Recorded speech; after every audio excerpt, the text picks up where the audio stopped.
Yes. Hai Sobat Belajar, kembali lagi bersama saya di podcast Parolean School, Go With Us. Bersama saya tentunya host yang sangat luar biasa, yaitu Christine Syahaan. Nah, di sini saya sudah kedatangan narasumber yang sangat luar biasa, yaitu Bapak Dr. Tengku Amri Fadli MKes. Hai Pak, selamat pagi. Selamat pagi. Gimana kabarnya hari ini? Baik, alhamdulillah, sehat. Suasana hatinya baik? Ya, baik, karena juga hari guru tadi. Lihat sangat sukacita ya Pak ya? Ya. Oke, jadi Bapak Dr. Tengku ini sebelumnya menjadi seorang Kepala Dinas Lingkungan Hidup Pemerintah Provinsi Sumatera Utara, dan saat ini Bapak ini berprofesi sebagai Kepala Dinas Pengendalian Penduduk dan Keluarga Berencana Pemerintah Provinsi Sumatera Utara. Benar begitu, Pak? Benar sekali. Oke, di sini kita bakalan diskusi ya Pak ya mengenai perkembangan anak yang disebut sebagai stunting ya Pak ya. Stunting. Oke. Yang pertama itu Pak, stunting telah menjadi isu strategis dalam pembangunan nasional Pak. Pemerintah terus menggalakkan program pencegahan stunting. Bisa dijelaskan kepada kami para pelajar ini Pak, apa sesungguhnya stunting itu? Ya, terima kasih. Stunting ini paling penting untuk pelajar, terutama pelajar remaja wanita ya. Mahasiswa juga yang wanita begitu. Penting sekali sosialisasi stunting ini. Ini yang kami lakukan selama ini dari pemerintah Provinsi Sumatera Utara ya. Ke kampus-kampus USU, Sari Mutiara, Stikes umumnya ya, karena mereka juga mempelajari bidang kesehatan, juga termasuk ke sekolah-sekolah ya, SMK, SMA, MAN 1 kemarin hari ini juga di SMA Parolean ya. Terima kasih sekali kesempatan ini kami bisa menyampaikan program kerja kami. Salah satu program kerja pemerintah Provinsi Sumatera Utara menjadi amanat pemerintah pusat itu adalah stunting ya. Stunting itu adalah gagal tumbuh kembang anak balita oleh karena kekurangan gizi kronis ya, tapi karena gizi itu dipengaruhi oleh banyak faktor ya. Stunting karena kurang gizi. Ada orang lahir dengan gizi yang baik tapi kemudian dia mengalami penyakit malaria, TBC dan lain-lain. Kemudian dia tinggal di lingkungan yang tidak layak, misalnya jamban tidak layak, rumah tidak layak, air bersih yang tidak layak. Ini juga menimbulkan efek yang kesehatannya jadi tidak baik. Akhirnya anak itu mengalami stunting. Ini yang kita hadapi di Indonesia hari ini.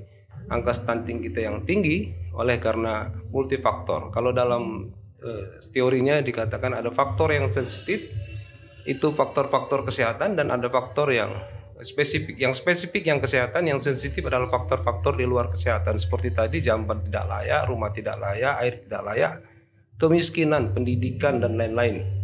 Gitu kira-kira sementara. Oke, terima kasih Pak. Lalu apa nih Pak upaya yang telah dilakukan oleh pemerintah provinsi dalam mengatasi stunting ini Pak? Pemerintah provinsi luar biasa saya pikir kalau Sumatera Utara ya, atensinya. Pak Gubernur Sumatera Utara sudah membuat tim percepatan penurunan stunting di Provinsi Sumatera Utara dan sudah diikuti di kabupaten kota ya. Pemerintah provinsi juga dengan visi misi Gubernur Sumatera Utara 2019-2023 memang juga bersinergi dengan program stunting. Saya sampaikan kepada anak-anakku sekalian di sekolah ini bahwa tadi belum saya sampaikan, stunting itu persoalan gizi. Anak-anak selalu mengatakan stunting itu pendek. Saya luruskan dulu, untuk sekolah ini penting sekali nanti untuk mensosialisasikan kepada keluarga dan kawan-kawan sekolah lainnya. Kalau cerita pendek, kita sebenarnya sepakat kalau kita misalnya pendek semua seperti Profesor B.J. Habibie. Kita tidak akan dikatakan bangsa yang stunting karena beliau adalah orang yang diakui di Jerman sebagai orang terpintar gitu. Tidak apa-apa kita pendek dengan IQ yang setinggi itu. Presiden Republik Indonesia masuk ke dalam jajaran G20, jajaran negara-negara maju. Itulah yang membuat beliau menerbitkan Perpres 72 tahun 2021 untuk mencapai target di 2045. Kenapa 2045? Karena Indonesia merdeka 1945. Kemudian 2045 100 tahun Indonesia merdeka. Beliau menargetkan di sana Indonesia maju, Indonesia tumbuh. Generasi muda kita tidak lagi jadi pekerja, tidak lagi jadi kuli. Kita mampu bersaing di dunia global. Kita mampu menguasai IT, karena ini zamannya kalian ini sebenarnya. Ya, kalian ini kan sekarang ini generasi Z, generasi milenial. Inilah zaman kalian. Nanti 2045 kalian yang menggantikan kami. Sehingga Perpres 72 itu mengamanatkan 2024 akhir kita harus menurunkan angka stunting kita menjadi 14%. Lalu berapa angka sekarang ini? 24,4%. Sumatera Utara 25,8%. Lebih tinggi daripada nasional. Berapa sebenarnya angka tinggi dan rendah itu? Kementerian Kesehatan menargetkan 20%. 20% untuk standarnya. Jadi kalau di atas 20% itu tinggi dan di bawah 20% itu rendah. Kenapa Presiden menerbitkan Perpres 72 tahun 2021? Karena beliau ingin mensejajarkan Indonesia dengan negara-negara di G20 yang maju itu. Karena sebenarnya WHO untuk negara-negara maju itu standar stunting itu hanya 15,7. Tinggi dari 15,7 itu tinggi dan rendah 15,7 itu rendah. Sehingga Presiden kita menginginkan 2024 kita sejajar dengan negara-negara D20. Maka beliau menargetkan 14% di bawah 15,7. Walaupun Kementerian Kesehatan menargetkan 20%. Oke, informasi yang sangat luar biasa ya Pak ya. Nah, sekarang saya mau bertanya ini Pak. Apa sih Pak pengaruhnya dengan adanya itu tadi angka stunting itu? Stunting. Tadi saya sampaikan. Pengaruhnya. Kita pendek semua nggak apa-apa. Yang penting seperti Profesor B.J. Habibie. Banyak orang pendek di dunia ini yang luar biasa. Napoleon Bonaparte orang pendek dia. Yasser Arafat orang pendek. Mahatma Gandhi orang pendek. Banyak orang pendek lain yang menjadi orang yang luar biasa, ya. Dan tidak bisa kita katakan stunting.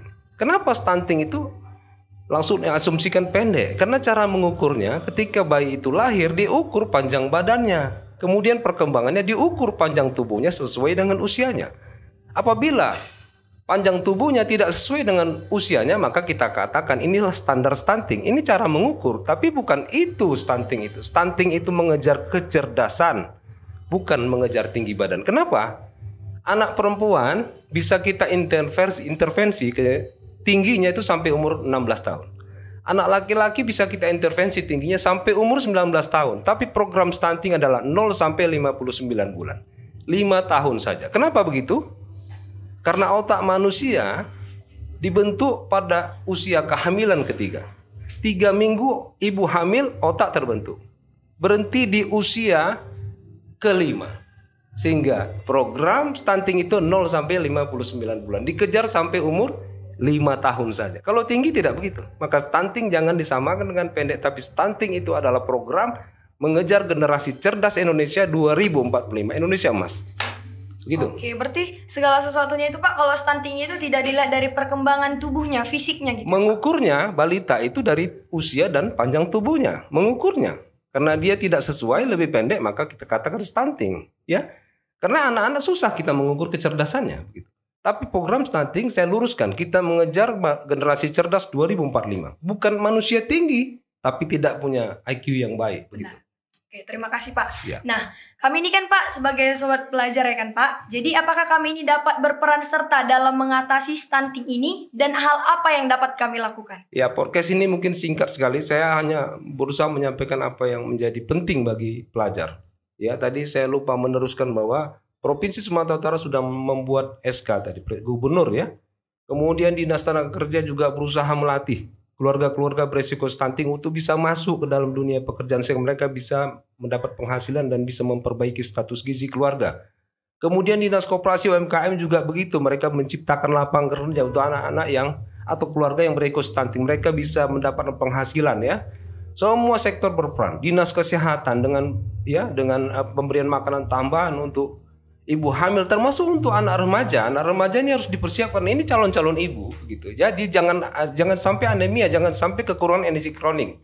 Dari mana mengukurnya? Dari lingkar lengan atas. Mungkin sekolah ini belum pernah diukur. Nanti kemudian kita programkan untuk sekolah ini untuk mengukur remaja-remaja putri apakah lingkar lengan atasnya di bawah 23,5. Itu nanti kita intervensi dengan tablet besi dan lain-lain. Apa peran pelajar? Iya. Penting sekali. Terutama remaja putri. Remaja putri ini calon ibu. Dia harus tahu pola gizi. Dia harus tahu status gizi. Dia harus tahu stunting itu apa. Yang pertama dari dirinya sendiri. Seorang pelajar putri dia harus tahu bahwa lingkar lengannya itu tidak boleh di bawah 23,5 cm. Karena itu standar orang mengalami kekurangan energi kronik. Perlu intervensi apa? Intervensi tablet besi. 52 tablet itu disediakan oleh Dinas Kesehatan Provinsi dan Kabupaten Kota untuk dimakan setiap minggu untuk mengintervensi anemi. Kemudian ada mengukur HP itu tadi. Ya itu akan dilakukan di sekolah-sekolah. Kalau ini belum pernah silakan. Ya belum. Disurati nanti kepada Dinas Kesehatan Provinsi atau Dinas Kesehatan Kota Medan untuk melakukan itu, ya. Lingkar lengan atas dan cek anemi berapa persen di sini.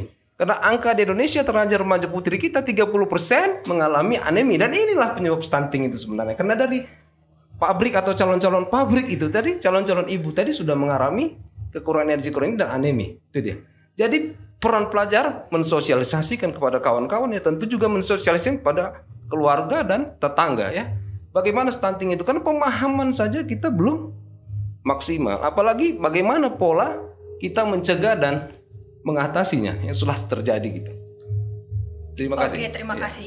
Lalu Pak, program Bapak ini sebagai MKes untuk program stunting ini apa yang Bapak lakukan setelah ini? Kami di PPKB sebenarnya secara tupoksi kami tidak punya program untuk penurunan stunting. Dinas Pengendalian Pemuda dan Keluarga berencana. Itu Dinas Kesehatan punya, BKKBN punya.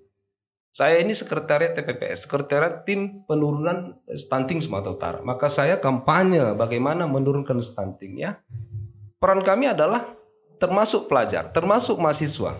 Genre namanya. Mungkin pernah dengar? Generasi berencana. Generasi berencana. Bagaimana dia merencanakan kapan dia kawin? Bagaimana dia merencanakan apa nanti karirnya? Begitu, ya. Bagaimana dia merencanakan kawin tapi menunda kehamilan karena memang kesehatannya belum mendukung sehingga tidak melahirkan anak-anak stunting.